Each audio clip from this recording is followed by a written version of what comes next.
Welcome to When Words Weave Wings, Just Beyond the Bars. Created and performed by Barbara Bethea, doctoral student, Lesley University. Land acknowledgement. I would like to acknowledge that this presentation is being held on traditional lands previously occupied by indigenous people and pay respect to those beloveds, both past and present. Let us take a moment of silence to honor them.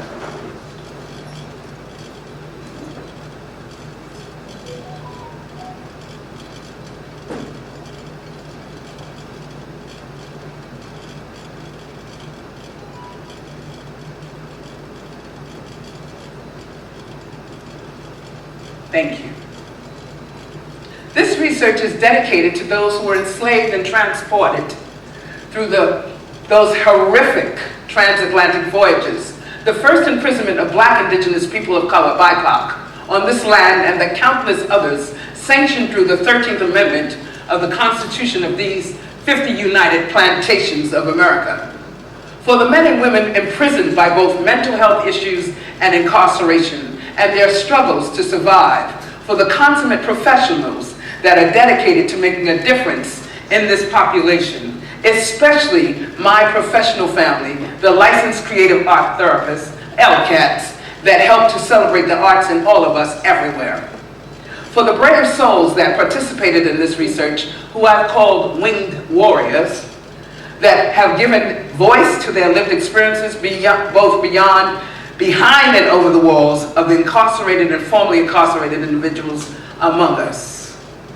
My deepest Africana Madonna, let it echo from the walls. The Africana Madonna, you know that you're blessed. The Africana Madonna, don't ever settle for less. The Africana Madonna, ooh, yes, the Africana Madonna, that's me. So, I am the Africana Madonna, and I welcome you to this space this evening. And what you're about to witness are the experiences and the voices of those that I interviewed during a 5-month process. So sit back and relax. As the Africana Madonna, I took poetic field notes during my research, and so intertwined between the enactment of the voices of the persons that I interviewed, I will also be weaving poems in response to their experiences. I also want to remind you that I have not altered the text. Exactly what they said and how they said it will be shared with you through what we call found poems, found poetry. And these are traumatic events, so please take care of yourself. And there is maybe a word or so that might be a little fascinating to your ear. So please sit back and relax, and thank you for being here. Thank you. Love, love. What if I could speak all languages of humans and even of angels? If I did not love others, I would be nothing more than a noisy gong and a clanging cymbal. What if I could prophesy and understand all mysteries and all knowledge? And what if I had faith that moved mountains? I would be nothing unless I loved others. What if I gave away all that I owned and allowed myself to be burned alive? I would gain nothing unless I loved others. Love is patient and kind, never jealous, boastful, proud, or rude. Love isn't selfish or quick-tempered. It doesn't keep a record of wrongs that others do. Love rejoices in the truth, but not in evil. Is always supportive, loyal, helpful, and trusting. Never fails. Everyone who prophesies will stop. And unknown languages will no longer be spoken. All that we know will be forgotten. We don't know everything, and our prophecies are not complete. But what is perfect will someday appear, and what isn't perfect will then disappear. When we were children, we thought and reasoned as children do. But when we grew up, we put away childish ways. Some of us did. Now all we can see of God is cloudy in the mirror. Later we will see him face to face. We don't know everything, but then we will. Just as God completely understands us. For now, there are faith, hope, and love. But the greatest of these is love.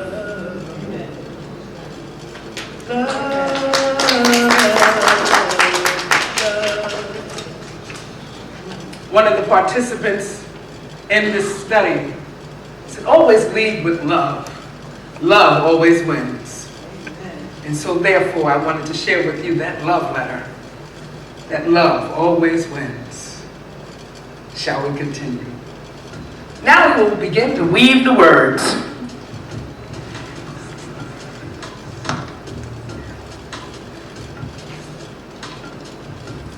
This research was conducted by and included only Black Indigenous people of color using poetry and storytelling. The use of an indigenous arts-based approach in the study created an embodied, engaging, and non-intrusive experience without traumatization. The incorporation of found poetry created from excerpts from the interviews of winged warriors has helped to highlight their voices and lived experiences. It is my hope that you are touched by the skin of their words. The systemic effects of racism are evident in the financial security, poverty, mass incarceration, inadequate housing, substandard education, and serious health conditions experienced by African Americans. The Center for Prisoner Health and Human Rights, 2020, Halloran, 2019, Hayes, 2018, Martin, 2017. These experiences, which are central to a group's legacy and development, have been described by researchers as historical trauma. In the 1960s, state hospitals for the mentally ill began closing, and the proposed plan for federally funded outpatient mental health centers never took place. Amadeo, 2019. 2.2 million individuals diagnosed with severe and persistent mental illness were impacted by this due to less availability of beds for long-term care, as well as psychiatric treatment. 37% of individuals in prisons and 44% of individuals in jail have a history of mental illness. Bronson and Brzozowski, 2017, Sawyer and Wagner, 2020. Adverse childhood experiences known as the ACE score are traumatic events that occurred between 0 and 17 years old. Individuals with higher ACE scores are more likely to be violent, have physical and mental health issues, substance use disorders, etc. 98% of the prison population has had at least one adverse childhood experience. CDC and the Compassion Project. 7 individuals consented to participate in this study. 3 were formally incarcerated, and the rest were professionals that worked in a forensic setting. 5 of these individuals stated that they had experienced sexual harm as children. Brother Mondo 2, 2015, from the series To Be Free, artist Sophia Dawson. Where I'm from, the Winged Warriors. I'm Shoals, 41 years old. ACE score, 8. Formerly incarcerated between the ages of 15 to 32. in both state and federal prisons. 30 arrests, 6 convictions. Depression, post-traumatic stress disorder. I was molested by family members at the age of 5 for a year. I'm from the BOP, Bureau of Prisons. I spent more time incarcerated than actually being conscious of things going on in the world. I'm Angie Miller, 60 years old, female. My ACE score is 10. I'm formerly incarcerated, 62 arrests, 2 felonies, manic depressive, post-traumatic stress disorder, molested by a family member at 12 years old. I'm from what is now known as Bedford Hills. That's where I was born. My mom had me at 16 years old. I'm from seeing women violated by those who prey on the weak. From getting on the bus returning to the scene of the crime, belly flipping, glad to be free, wanting to see my family, I couldn't wait to see what they were offering, because remember, the first bag is always free. I'm brains and beauty. Post-traumatic stress, generalized anxiety disorder, substance use disorder, molested by my stepfather from 5 to 12 years old, ran away from home at 14. I'm from an 8-year-old, first time getting depressed. I tried to cut my wrist because I couldn't take it any longer. I'm from being caged at 17. My drug of choice wasn't crack, it was suicide. I'm Elaine Danes, former correction officer.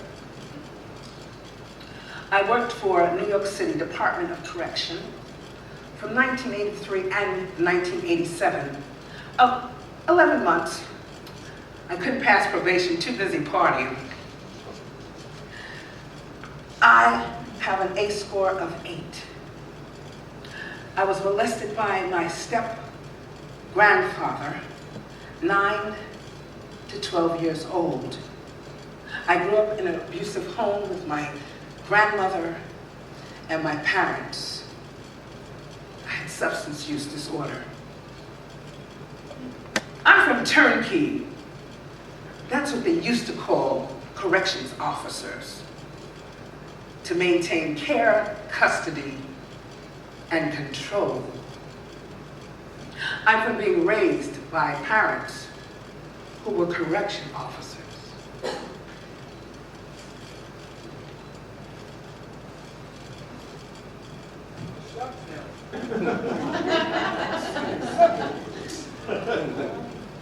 Working girl.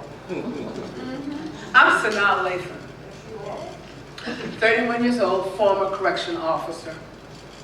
I work for New York City Department of Corrections. ACE score 5.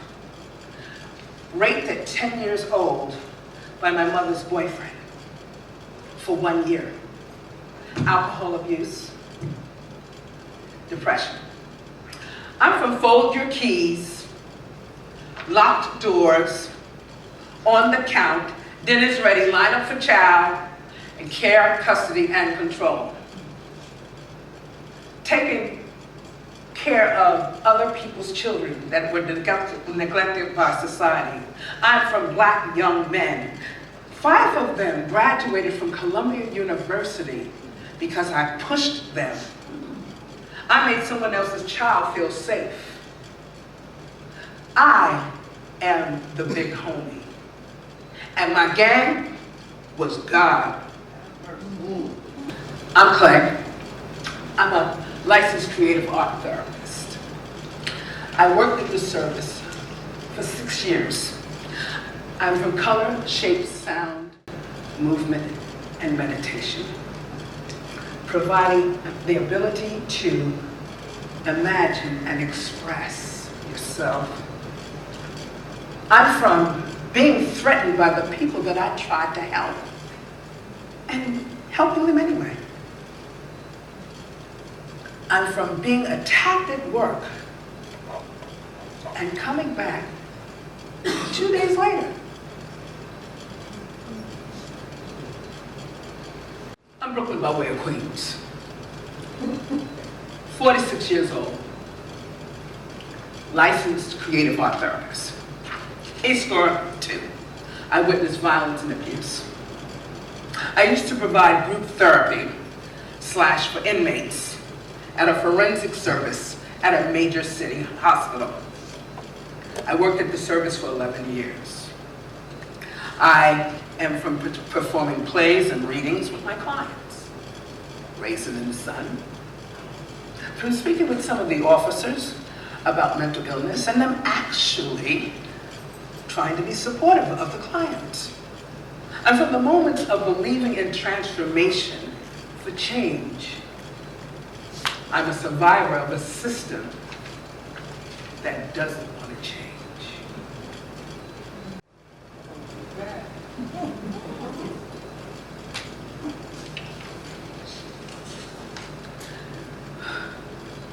I was 10 years old. I was raped.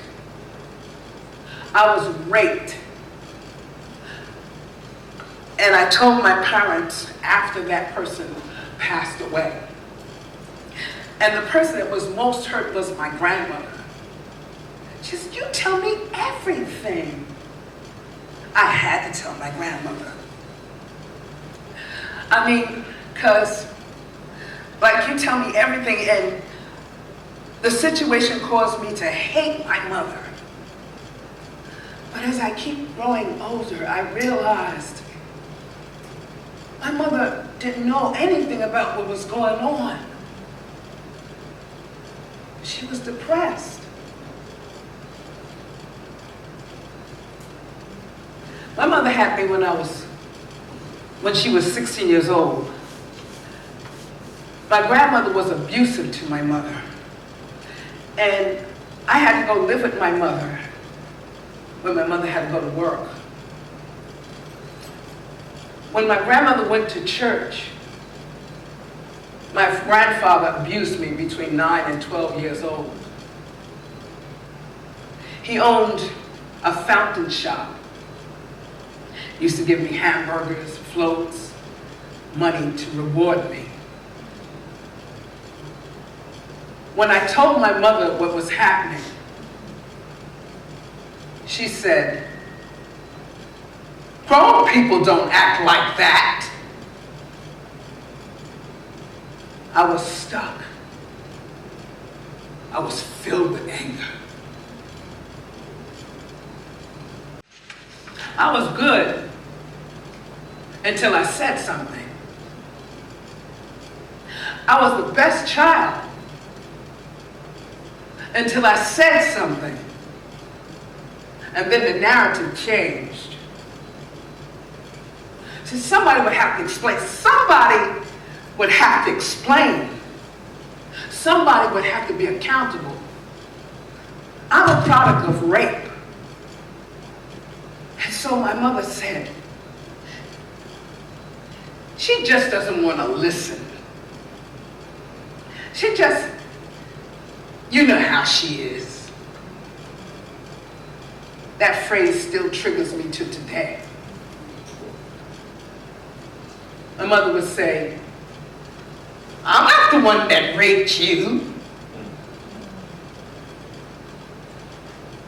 Angie Miller, being a child and not able to talk about such things, if you don't tell maybe that dollar to go to the store and buy yourself something. There was a lot of reasons to keep a secret. See, secrets come from a long time ago. Secrets come from before I got here. Secrets come from the forefathers. Secrets come from the grandmothers. Secrets come from our ancestors. There were such things that didn't leave the household. Things that didn't leave that space. You know, so I'm hearing a 12-year-old says somebody touched somebody that makes a different conversation. And so you become the reason why you were touched, because you shouldn't have been there. Shows. I can still remember vividly the trauma. The trauma didn't start until the abuse stopped. I was passed around from family member to family member for a year. I lied, theft, broke things. I was violent at a young age. I learned that the abuse hurt. I also learned, and when I became cognizant of what sex was, I became violent. So as a child, if you go through abuse and the abuse is hidden, you start to live your life in a shadow. The Africana Madonna. The Africana Madonna. In the shadows. In darkness, pain begins to roam. What happens when home is no longer home? A child violated no choice to choose, to live in silence, hurt, and abused. The shadows that lurk within the mind, where trust and safety are not aligned. Those that are meant to protect you are the ones instead that violate you. In disbelief, they say, "You're lying." The abuser sneers while you're left crying. Nowhere to turn, nowhere to go. The shadows inside your heart now grow. Outbursts of violence from you are rendered. The singer, the anger, rage cannot surrender. The screams, the cries for help contained, now built within a violent rain. From drug dens, courts, jails, and prisons, you live your life that's unforgiving, turned out by guilt, fear, and shame. Long the journey until your soul's unchained. Long the journey until your soul's unchained. Long the journey until your soul's unchained.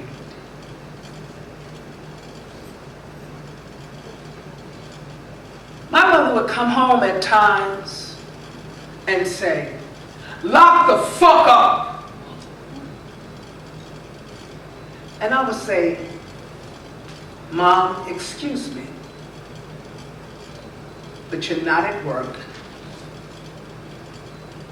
You're home. I'm not an inmate. I'm your child." One time, she came down the stairs with a belt and a gun in the ankle holster. And she said, "I'm either going to beat you or shoot you in the street." And I said, "Oh no, you're not going to do either one." And I ran. I grabbed my 5% skirt and I ran. I ran to the mall.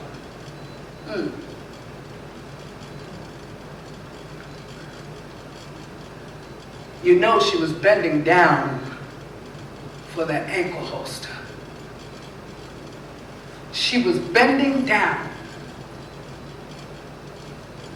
for that ankle holster.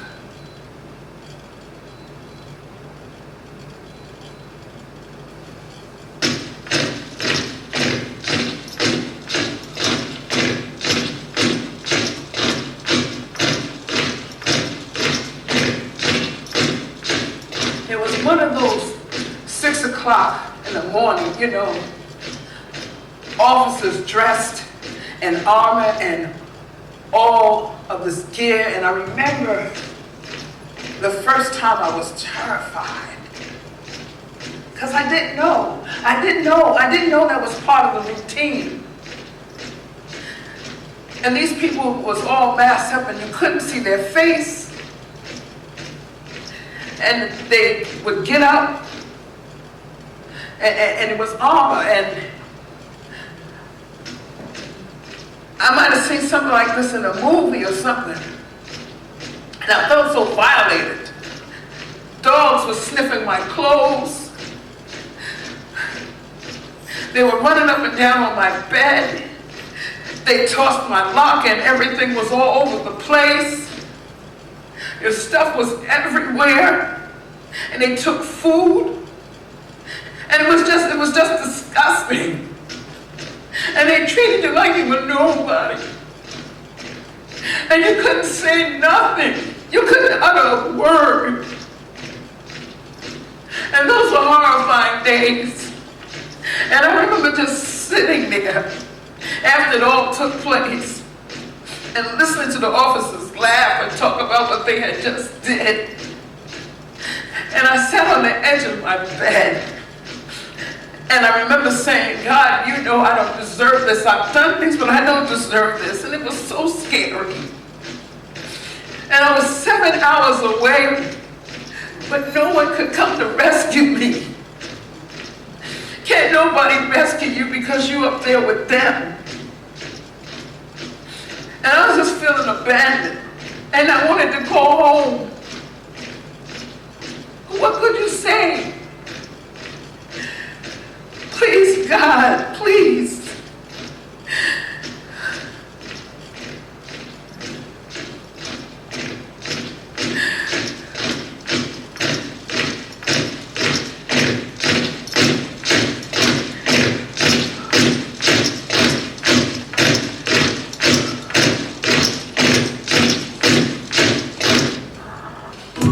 The Africana Madonna. The Africana Madonna. Jailbreak. The hardest lessons in life to learn is what bridges crossroad over horizons and which ones to burn. Our kids are breaking records for making records not heard on the radio. Double platinum with the hook, off to jail we go. So the chains they rock don't have any ice. Casualties of war is capitalism's price. From legal aids to legalized aids. Police raids on census upgrades. Short stays on corporate plantations pays. See, the 13th Amendment wasn't to give us free. Insult, parental apathy. Are we our worst enemy? My spirit debates. Still it hurts as young minds define self from guards and gates. When the loneliness of lock-in calls, see, I want to weave wings over their words to wish over these walls. I want to weave wings to wish over their words, to wish over these walls.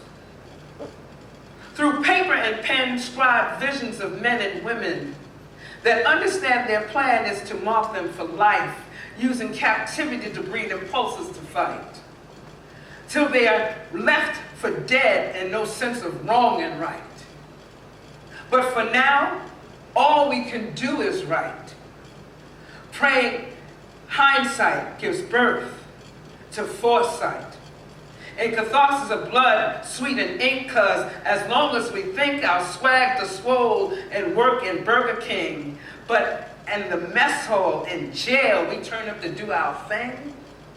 Or we won't go to school at home, but glad to be in program penning a poem. Hopefully I can lend an ear when the fear of silence calls. See, I want to weave wings to their words to wish over these walls. I want to weave wings to their words to wish over these walls. Because children shed tears all over these tears. From unfulfilled dreams to broken promises, reality screams. As kids come and go like merry-go-round, I am sick and tired of the sound. of slavery. May the ancestors grant me the days of future's fast bravery. To fight the good fight, bring forth my inner light, and save some of ours from this plight. 'Cause it takes a real man to lift another off the floor, or help a queen to see herself as more than the summer for flaws. Perfection is acceptance of yours. Only potential unrealized is sin. Still my eyes water when kids go from detention to correction like a graduation ball. See, I want to weave wings over their words to wish over these walls. I want to weave wings to wish over their words to wish over these walls. God help me weave wings to their words to wish over these walls. But for now, I'll bid with them till Babylon falls.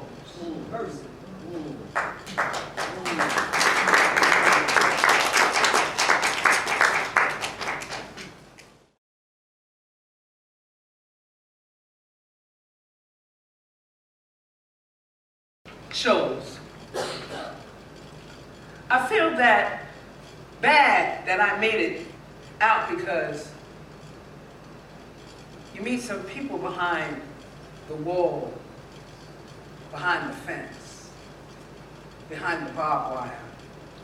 And you talk about the things you did, and they tell you the things that they did, and you say, man, that's despicable. I understand why they locked you up.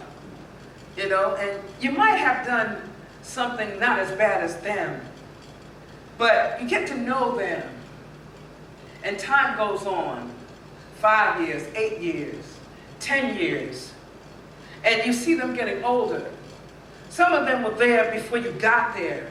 They may have been there 20 years, and they have cancers. They're not going to hurt anybody. What can they do? Let them go. I got some comrades that died behind the wall. Died from violence, died from cold, died from natural causes, cancer. The only thing I can do now is to try to live my life for them. So I was born in Bedford Hills. And so someone told me during my recovery that in order for me to get healed, I needed to go back. And they asked me a question. How do you think your mother felt carrying you in her womb? And so I don't want to get too deep, but it helped me to go someplace. And so my mother was trapped. She was trapped in the things that she was trapped in.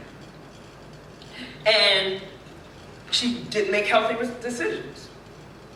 And that's where forgiveness for me comes in, because I started making bad choices just based on how, charge it to the game, it is what it is, that who I am, that's just who I am, blah, blah, blah, blah, blah, and the things we tell ourselves that really don't make sense. And I almost killed the wrong person. Me. How can I tell her that she's safe in my care? I no longer want to betray her, but help her. That's the stuff I gotta forgive me for. The Africana Madonna. The Africana Madonna. Forgiveness. Forgiveness teaches me about my own expectations when I cannot let go of the very thing that's choking me. When I find that I too have caused pain in another's life, either being too passive or stubborn. That both can do harm, and all of my well-meaningness is just my way of justifying I deserve the pain of not letting go and getting dragged. Forgiveness taught me that in order to break the cycle of unloved mothering, I too had to forgive my mother in order to forgive myself, in order for my daughter and my son to forgive me. This is a mantra for children of a lesser mom.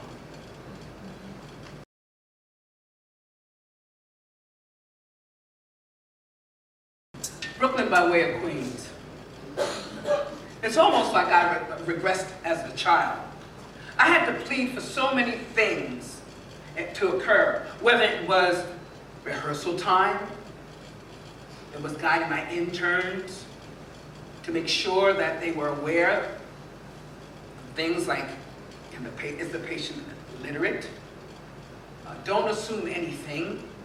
Pleading with officers to find a space to work in. And then seeing the patients actually feel wanted again. To learn the words, whether it was the actual text in the hand of Raisin in the Sun, or some of them wanted to memorize because they took pride in memorizing. The folks would memorize it so they could take ownership of the words, because that was the only thing they had ownership of.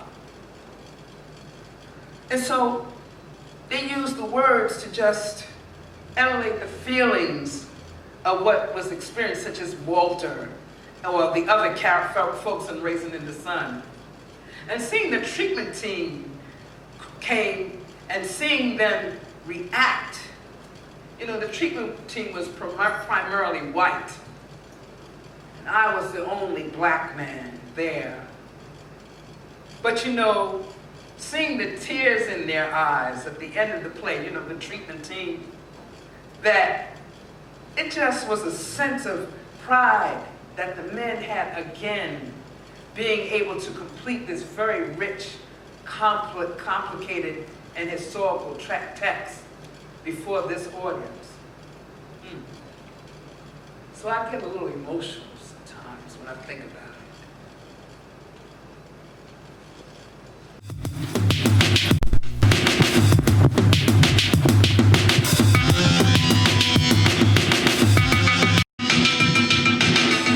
So I'm playing. It was a good moment of dancing, but the specific event that was just a group that I had where I played some really hardcore thrash metal, you know, slam dancing music.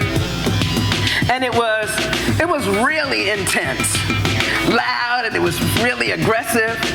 And I was a bit hesitant to play it, but I went with my gut and my insides, and so it worked. And the patients, they danced until they couldn't dance anymore. And the people that didn't dance stayed and witnessed.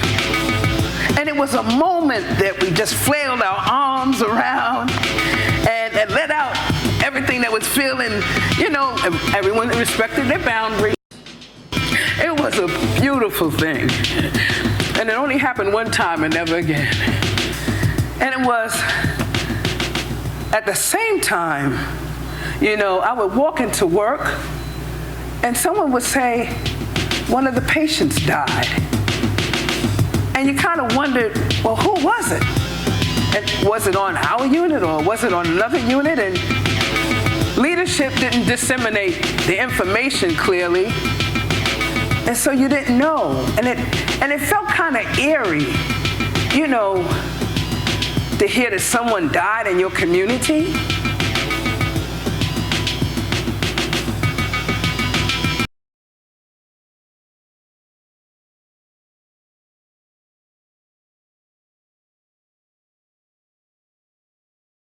Brains and beauty. This is who I am. The little girl who was crying out for help, broken, tattered, bruised, and battered, but determined to go on in spite of dreams you tried to shatter. This is who you failed to see day by day. The woman I've become. I've become a soldier in his army. willing to push through in spite of enormous fear that has consumed me. A diamond in the rough, a phoenix rising up from the ashes and soaring towards the heavens. Past the pain of memories, interrupting the perfect peace that was rightfully mine. When you see me, this is who I am.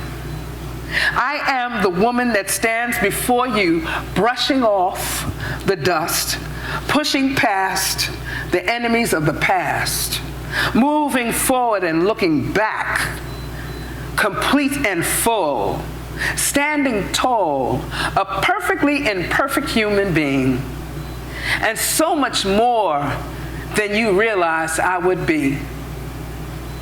I am a rose in a concrete garden. And still they rise. Brains and Beauty, currently employed as the director of a peer recovery program and has completed a bachelor's degree. Shoals has some college credits, works as a Forex trader, and participates in clinical trials, and is married. Angie Miller has an associate's degree, works with adolescents in a substance use disorder and justice involvement histories as an outpatient treatment center and other populations. Sanaa Latham, former corrections officer, started therapy for the first time at 31 years old after leaving the job, and has an associate degree and is a certified midwife. Elena Daines, former correction officer, is involved with 12-step programs, has 17 and a half years in recovery, works for a New York City agency. Brooklyn by way of Queens, he supervises LCATs at a major New York City hospital, and yet he no longer works in a forensic setting. And Clay no longer lives in New York City, lives outside of the state, but he still practices creative arts therapies. Thank you for listening.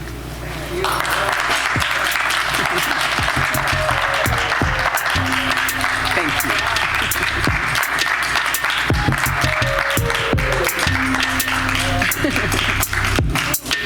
So, you got cards, and this is a part of Q&A. I want to first thank also the Langston Hughes Library for allowing me to use this space. I'd like to thank Mr. Jeff Angel for the visuals. I'd like to thank Yolanda for the audio. I'd like to thank Sophia Dawson, the artist that allowed me to use her art. I'd like to thank Brother Earl, who allowed me to use his poem, Jailbreak. And I'd like to thank all of you for showing up. And I'd like to thank everybody that my winged warriors that participated in this study and allowed me to present this work to you. There's more to come. So let us begin with question and answer. I'm going to come down there if you give me a moment. Do you have any questions? Why? Why? Why? Why? Why? Yes. Why do I have questions? Why, no, why you? Why this? What did Okay. you do? Where did Okay. it come from? I thank you for asking that question. My why for this is that all inspiration comes from God. Being that I was always sensitive about becoming involved with justice-involved persons, with histories, when I came to work out in Rikers, I think daughter and some other people had to talk me into it. I had my own past histories, being involved with people who had criminal justice histories, and it frightened me. And when God turns things around in your life, he does it in a just way. So working out in Rikers Island, in spite of all that you hear and see on the news, that it is a community, and I used that word, and that was one of the themes in this writing, that it's about community. We are men and women and transgender, LGBTQ, everyone that is out there, and we worked effectively with this population, and we help them to transform or to look at other alternatives. These are professionals that come out to work. So my writing or this story was inspired, or this work, the study was inspired to bring light to what the plight is with the subliminal justice system. What I came to, yes, thank you. She's very good. She picked up one that, but what I've come to find out is that the myths that we have and the misgivings that we have about what we think is going on, that we leave these individuals, these human beings, because they are still human beings, to horrible conditions and horrendous situations, and we let them go away out of our community and we don't welcome them back. The criminal justice system, and not only that system, all systems that are built in these 50 United Plantations are very adversarial. There are bodies of people that use indigenous peacemaking efforts that try to help look at healing the generations. Angie Miller in the presentation, the character said that secrets come from long ago. Some things never leave the space. So we hold space for things that without healing. If we could go back in time and look at how these things began, the trauma. These people that I depicted, they had trauma, untreated trauma, and therefore it caused a change in their psychological makeup and the way they interact with others. They're in our communities. What do? We can't wait for others to take care of that. That's our business. That's our life. That's our families.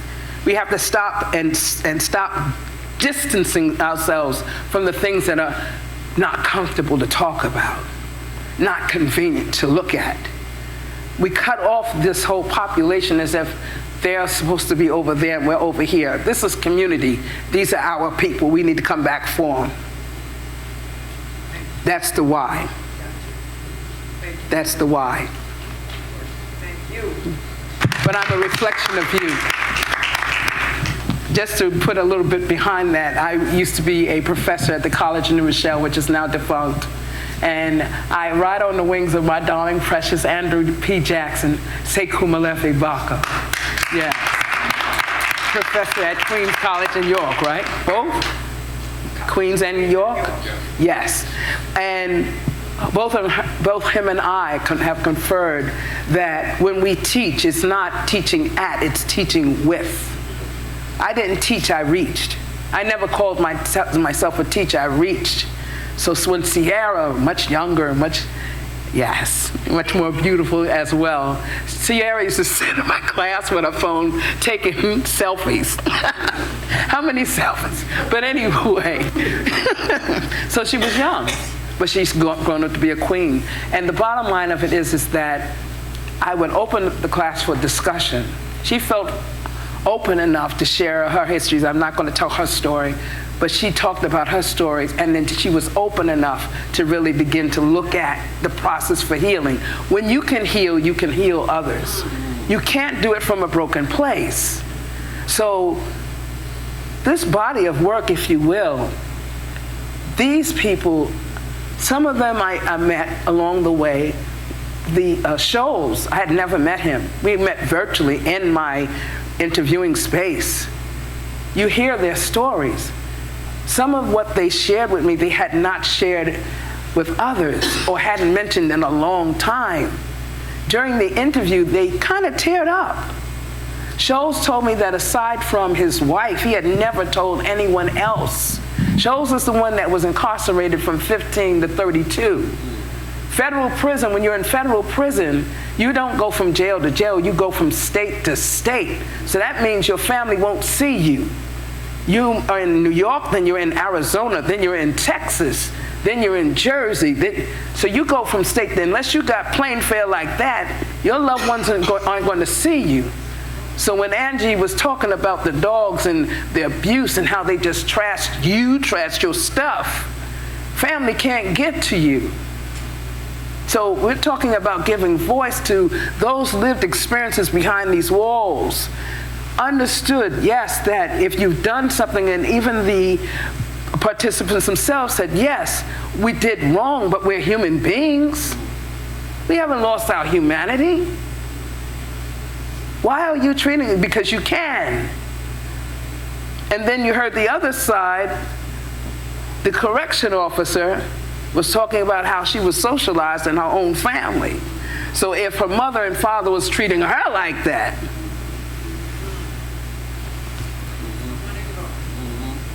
it's intergenerational, systemic, and that comes from not healing, because that's generational. Her mother did what she did because that's what was done to her, and that was. So how do we do it? Michael Milton, he's in a agency, and I don't have the name of the agency, and I don't need to keep rambling on. Somebody wanted to ask a question. But Michael Milton, I went to a conference that comes out of Columbia School of Social Justice. And they had just passed a conference, and they was talking about him and 12 others were incarcerated, lifers, and they were able to, because of the transformation and healing that they did using peacemaking processes, they got 10 of them out of the jail, out of prison. These were lifers. 10 of them were released because they used the program and a process of healing, getting to the trauma. He himself had been abused as a child. The trauma caused the violence, caused them to become incarcerated. They changed the behavior and the paradigm, and now they have an agency in bringing others out of the prison environment and helping them to also help others to heal. It can be done. It can be done. Yes, who had their hand up? Yes. Doing this project, or just your walk with dealing with the people that you're dealing with.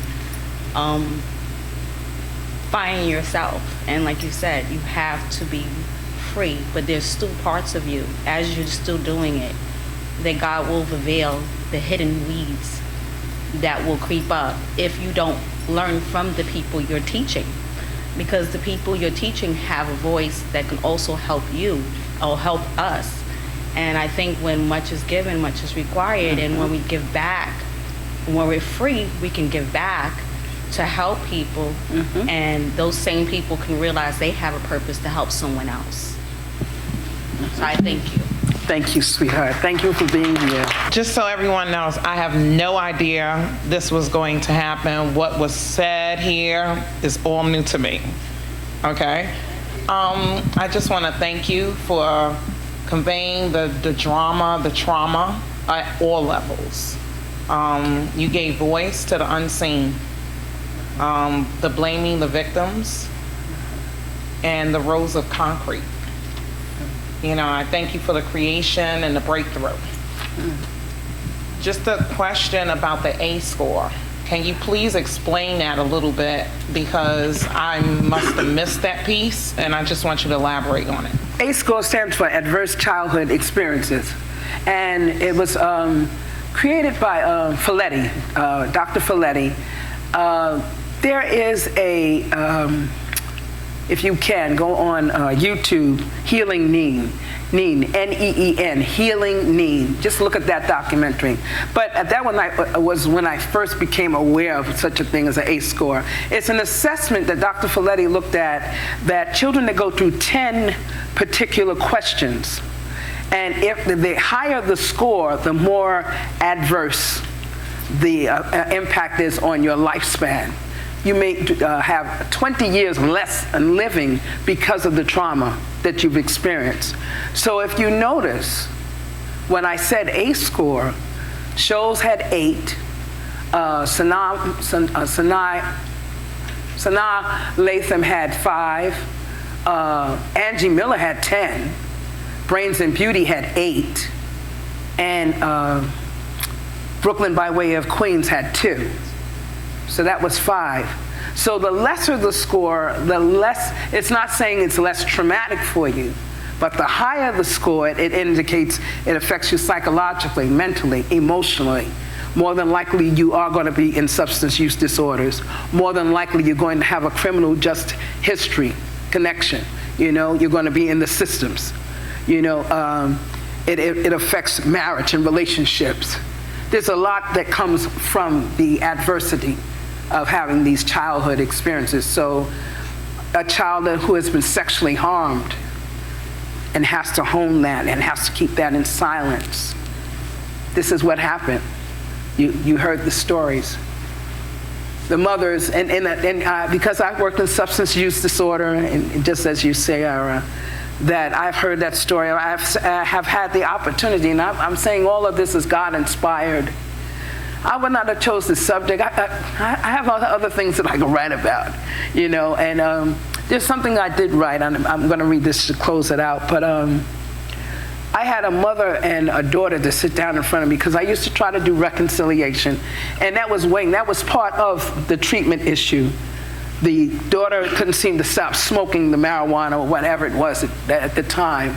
And so I said, bring your mother in and let's have a conversation. And her mother, she was 5 years old when she was molested by the mother's boyfriend. And she said her mother told her that she was coming on to him.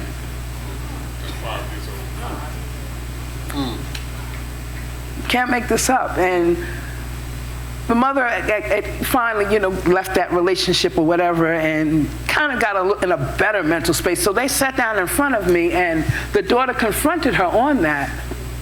And what the mother was able to say is, I am sorry. I'm sorry I did that to you. And that was the first time that there was an apology there. Did it make everything right as rain? No, because she was still holding on to anger, and she wasn't really ready to move from that. She just wanted to kind of like give some nails, and she had rights, you know, to feel the way she did. But making space for the healing to begin. And it happened that my client's daughter had started down the same path that she was on when she was 8 years old, running out of school, running away, just running in the street. Her daughter had started that same pattern. So she did that years prior with her mom, and her daughter was doing the same thing. So you look at these things generationally, you look at the ACE score, you look at there's other assessments. There's African American Historical Trauma Assessment by Washington and Mills. These are assessments that, unfortunately, the DSM-5, which is the Diagnostic Statistical Manual, doesn't include, because these are culturally sensitive assessments geared towards black people to be able to understand what's going on with us. You know, what has happened to us, and consider that. I encourage therapists when you're working with African American clients to assess racial trauma. How does that show up in their lives? Because racial trauma, you know what? Now I'm going to use me and Andrew again. You shouldn't have came. Now you're my guinea pig, thank you. But here he is, a very handsome high yeller. Oh my God. And I'm a very, very beautiful blackie, okay? I'm a black in this, okay? But what, were you not ridiculed about your color? Sure.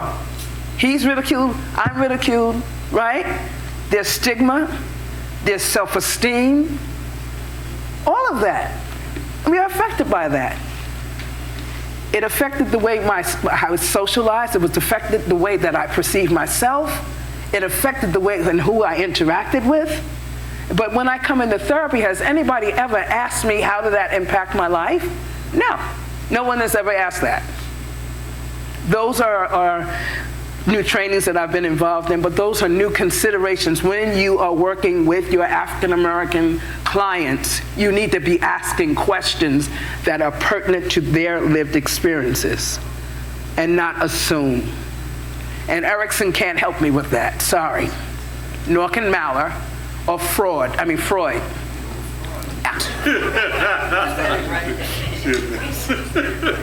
Just saying. I'm just saying. You're a Freudian slip, right? Any other questions or any other response or comments? Yeah. So I was wondering, have you done any part of this inside Rikers or plans to do it for the officers or the folks who are there? Good question. I happen to work there. I work at Rikers. I am the director of the Creative Arts Therapy program there. And my showing up and my being, trust me, I don't have to do a play. They know who I am, 100%. But they call me Queen. I wonder why. They call me Queen. Don't they call me Queen, Jeff? This is also a music therapist that works at Rikers as well. Fabulous being, fabulous. Yes. Oh, you are? Yes. And he helped me, so that means he gets another plus, right? Get to go home early, perhaps? No. Yes, sir. Yes, I'd like to thank you, Africana Madonna. And to find more information about what needs to be displayed each and every day into the mind, not only to the adults, but also to our youth. It's the irony of the whole thing is that I was speaking to a few people today about the same topic. And like the young lady said, I did not know what was going to be presented to us today. But I was speaking about another human being, oh, no, I'm sorry, Carson was a human being. I was speaking about an athlete that no one knows what goes on with him because he's never talked to his teammates. He doesn't talk to management or anyone. You guys might have heard of this young lady being sentenced to life in prison for killing an 84-year-old lady. And we was talking about it's very possible that that trauma from early childhood is one of the reasons why he don't talk to people. Because we don't know, he haven't spoken with the media to say this are the things that I'm going through. Not only just because of his sister was getting ready to get life sentencing, but to the fact that the hidden trauma that we do not talk about. And I heard you mention earlier on about the thoughts of suicide. And the many things that can happen when we don't disclose what is going on with the monster inside our thinking. You know, and so I thank you for, you know, inviting us to this dissertation today to find out more about what needs to happen as we breathe in and out. Thank you. Thank you, Professor Tony. And I thank you also for including the piece that showed the impact on the correction of officers with their family and with the inmates. And I know from personal experience, somebody I know who became a correction officer was just a happy-go-lucky young kid that took the job because it had good benefits and good pay, and how it changed his whole personality to the point that he almost lost his family if he had not left corrections and gone and done something else with his life. He did that same thing, the profanity, the bullying of his children. So the job changes them. And it made me think that, and the question is, how much have we analyzed the correctional system that has allowed people who have gone through those same traumas to be on the side with the badge and the gun and be able to mistreat other people as a reaction to what has happened in their life. And I can see that this is a need for the correctional system to change, but it has, as I said, it's a system that has not changed and refuses to change, that hopefully this will be part of that crack that will open the door and make that change within the facility. But the question has to be, what can this do with analyzing the behaviors and the misbehaviors of those who are correction officers? Well, You can't have an answer. I can't. No, I can't. But that is really for further consideration. Colleague wanted to say something? Oh, yeah. Yes. Sorry. I just wanted to touch on the fact that, you know, with this, a lot of themes, a lot of were touched, you know, particularly with oppressive structures and understanding what's known as unearned disadvantages, which African Americans suffer from the most, especially through shared trauma and lack of resources, and amongst everything, socioeconomic and things that lead to this. So when you don't have a voice, you don't have a sense of agency. And in the discussion, there was a revelation of what's known as reflexive consciousness. And that's your awareness in the situation and how you're able to act within it and how it pertains to it. So with that, when the people, you mentioned how afterwards they went on and went and got the degrees. And the whole thing with that is, when you deal with wounds continue to grow unless you start from the beginning. And when I say that, more money is being put into these institutions because it's banking off of what? That there's more people going to be put in. Rather than, if you really wanted to stop a situation, you could invest into the communities. And, the objectification, as well as people being thingified, thingification, being seen as objects, dehumanized. That's a common theme that came up too. So it's a sense of identity as black. What does it mean to be black? It doesn't mean because I'm black I have to go to jail or all these things, but these are things that are constantly presented. And I'll keep it short. The whole thing with it too is it's something that has come here from the slave ships, from the transatlantic slave trades, and it's something that still pervades even to today. And and unless these oppressive structures and how this enacts is going to continue to go on. And just thank you for bringing awareness to that. And the healing begins with that, awareness, having a sense of self and agency. And thank you. I have a question from that. So how do we really stop the recidivity rate from happening? Because like Mr. Jackson said, I worked juvenile corrections. And when I was there, I saw a psychiatrist who told me I need a life coach because the career was affecting my mind. And so it's imperative that you understand when you pick a career, how it affects your mind and its scars. So how do you stop the recidivity rate when you are a part of the process? Well, recidivism and going back and forth, as you just stated, and colleague and everyone in the room just emphasized being self-aware, being This is the executive director of the Langston Hughes Community Library, Shakira. Yes, she keeps the doors open for us. Did you want to say something? No, ma'am. That's Shakira. Last name? Smalls. Smalls. Nothing small about her at all. And I thank you for allowing us to use the space. Anytime. This is your home. Yes, it is. How do we address the insanity? How do we address, again, going back to the causal relationships that have impacted us generationally? Yes, it does go back to the slave ship, but it also goes back to you. I recognized that I needed to make a change. By the grace of God, will have 30 years, a day at a time, in recovery, August 16th, away from crack cocaine, alcohol, and penises. Yes. Hey.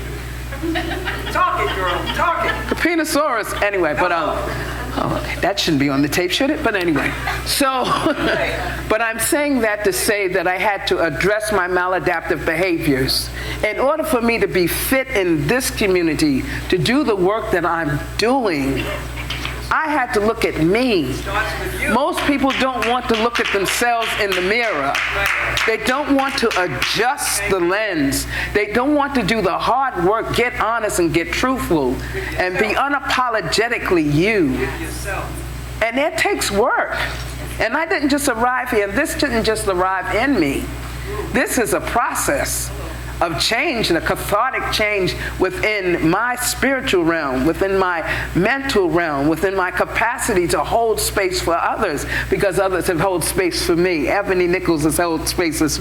No, last name is not Nichols anymore. Gorman. Thank you, sir. Yes, her honey. But the fact of it is, a beautiful, beautiful princess, beautiful queen, and all of them, all of you have poured into me. It's been a reflection. Andrew and I were just talking the other day. When I met Andrew Jacks, the library was down the street, and it was a storefront. Where you're standing here now was part of the dream that he had for community, to make it a better place for others, for centuries to come, decades to come. But I met him, I had a high school diploma. And I want to say some college credits, WFWU, if you want to call that a credit. I was there, but I wasn't there, okay? But the matter of it is, let's look at where we've gone. me following and fellowshipping, iron sharpeneth iron. I connected with people who were going forward. And in order to go forward, I had to leave some things behind. I had to leave a lot of things behind. And that's the transformative process. We have to stop looking at the worst of ourselves and look at the better of ourselves. And each one of us, even Shoals, even Angie, even Brains and Beauty, they were persons in carceral settings. But look at the gold inside of them, that they're shooting forth light in the community now. Don't give up on folks. Don't count folks out. Pull together. Help others to heal. You don't know what my story is. Don't count me off. Amen. You have no idea what God is doing and perfecting in me. For he that has begun a good work in me shall perform it unto the day of God coming back. Hallelujah. I tell people all the time that I am God's handiwork, fearfully and wonderfully made. The evidence of things not seen. You don't know what's going to happen next. I'm still in my becoming. And I am the evidence of things not seen. Trust me on that. Stay tuned. Thank you so much for coming. The story taker's vow. As a story listener, I am bound to the words, tears, emotions, mental states, trauma, fears, the openness and closedness, breathlessness, weight of the moment, the press for more, the love, the compassion, the outrage, the powerlessness, the wanting, the elusiveness, the unsaid, the pause, the breath between the saying and not saying, eyes that gaze, light up, dull down, or look away from what is being said, or in the wake of remembering, release a tear to shine down on, overcoming of days gone by, a moment in time, pressed against the space, looking for life, the rhyme or reason of why'd I have to come to place myself in the midst of this knowing, of unknowing, discard all expectations, to try to leave all questions on their own, and only answer to the longing, the thirst, to allowing the cleansing of the storyteller's soul, their thankfulness to know they can arrive and go through safely, trust and unconditional love that welcomes them on winged words that are woven by words of wellness, wealth, and wisdom. I, storyteller, do vow to live the truth of you within. Shay.